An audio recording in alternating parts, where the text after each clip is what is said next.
Welcome everybody, this is Niclas Huschenbeth and today I'm going to do my first book review. And the book I'm going to review is an opening book and it's called Winning with the Slow but Venomous Italian. It was written by Karsten Mueller and Georgios Souleidis. Here's how it looks like. You see the turtle on the front. The turtle is slow, but watch out for its tongue. It has a toxic tongue, so it's a special kind of turtle. And that really very well describes the Italian game because you start slow, but there's really a lot of venom to it.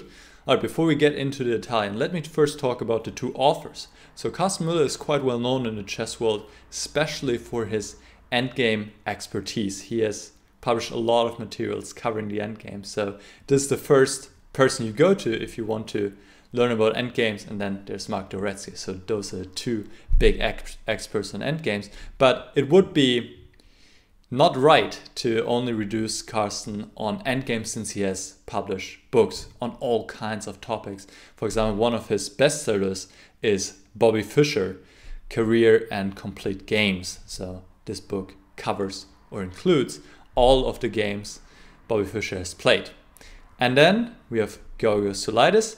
Georgios, for him, it's his first book, but he's quite experienced as a chess coach and also very well known as a chess journalist. So now you might ask, why did I decide to get this book? So for me, I play e4, as most of you know, and I've been kind of struggling to play against 1e5.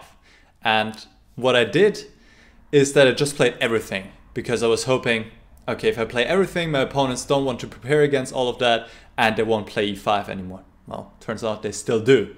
So I tried the King's Gambit, tried the Evans Gambit, tried the Scotch, tried Roy Lopez Exchange variation, tried the Scotch. I tried a lot, 4 knights, you name it, right? But all of it really isn't that satisfactory. So I want to play something new. And I thought about the Italian before, but I was a little bit scared because I knew it is very much complex and there are a lot of nuances and subtleties. And I just didn't feel like getting into it.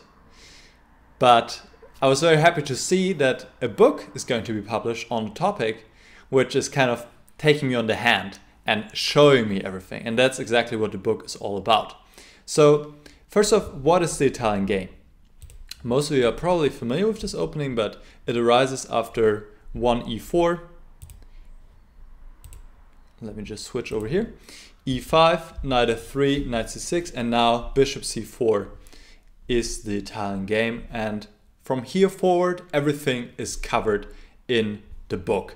So the main move is bishop c5. That's kind of known as a classical Italian game, right? The other main move is knight f6. And then it can actually transpose if after d3 black now plays bishop c5, but black also has this other option, bishop e7. And that's also discussed in the book. And of course in this position black can do also some other moves like bishop e7, h6. Moves black really almost never plays, but they're also covered. So from here forward you have everything discussed in the book. So if we follow the main line here of the bishop c5, there are a lot of different variations and moves, but I want to kind of get to one of the key positions in the Italian, which is right here of the 9h3, because here black has a lot of different plans. The main move is to play bishop e6 to neutralize the strong bishop on b3, but there's also the plan of knight e7, transferring the knight to g6. And there are also other moves like knight h5 here, or maybe first h6 followed by knight h5, or also knight d7, knight c5, knight e6. And that's why I was kind of scared, not scared, but apprehensive to learn the Italian because I knew there's so many different plans and how am I going to figure all of this out. But now I got great help in terms of the book because they're looking at all the plans and explaining what white is going to do. And this is a great starting point for me to build my own repertoire upon that. Okay, so now I would like to talk about the positive and the negative things that I noticed. And we'll start with the negative. So I already said that there are a lot of nuances and subtleties and different move orders. Black can start in all kind of different ways to get to the same positions. And sometimes I just got confused. I mean, this is also my own fault, but I think it's going to be true for a lot of people. It just gets confusing. And I don't know if the authors could have done much more. They, of course, try to point out when it transposes and so on, but still, I'm just getting lost sometimes. And like, wasn't this the same position as here? But no, now black has played h6, or now black has played rook e8. And it was a little bit confusing for me. But it's just the nature of the opening, I have to say as well. And alongside with that, unfortunately, there's a variation index missing at the end of the book, which would be helpful for quickly look up a specific variation, right? But still, the chapters are quite well named, and if you get quite comfortable with the book and you have studied it well, you know where to find what. Still, that would have been helpful. And then sometimes, I mean, this is a plus point too, but sometimes the lines are just too detailed for me. So it goes into a 30th, 35th move, and it's just going too far. I'm like, I don't need to know that much. There's too much information. Okay, that can be a plus point too, but sometimes it was just too much. And then a very minor thing in the book, the diagrams are, for my taste, a little bit too small. Let me show you. So this is the size of the diagrams. I understand that bigger diagrams would also take up more pages and so on, but I thought they were a little bit too small. But okay, this is my personal taste, of course, as well. And now I would like to talk about the positive things. So I already said they go into quite some detail and they explain everything. And what I also especially like that they give a lot of alternatives. So whenever there's a different way to play, they point it out. And that's quite nice because you want to be able to switch it up when you play it. So your opponents don't know what to expect. And they also always tell you, well, this is a more ambitious plan, but maybe also more risky. So be careful here. Or this is a more quiet alternative where you just have a tiny bit of an edge, but you can press. Okay, so I quite like that. And then also what I liked was that the plans are pretty much the same all the time. You do your typical stuff. You play rook e1, you play knight f1, knight g3, you play d4 at some point, maybe retreat with the bishop, and then you have these typical plans and they go into quite some detail there. So it's easy to just follow that plan, but there are still all these subtleties you need to learn about. But really, most of the time you do follow this plan. So that makes it easy in the opening. You don't really have to think much. Just be sure you play it in the right order, kind of. And then what I found interesting, what I haven't actually seen in any other opening books, there was the opening section, the opening part, where all the theory is covered. But then there's also a part about strategy, a part about the endgame, a part about tactics. Okay, and all related, of course, to the Italian.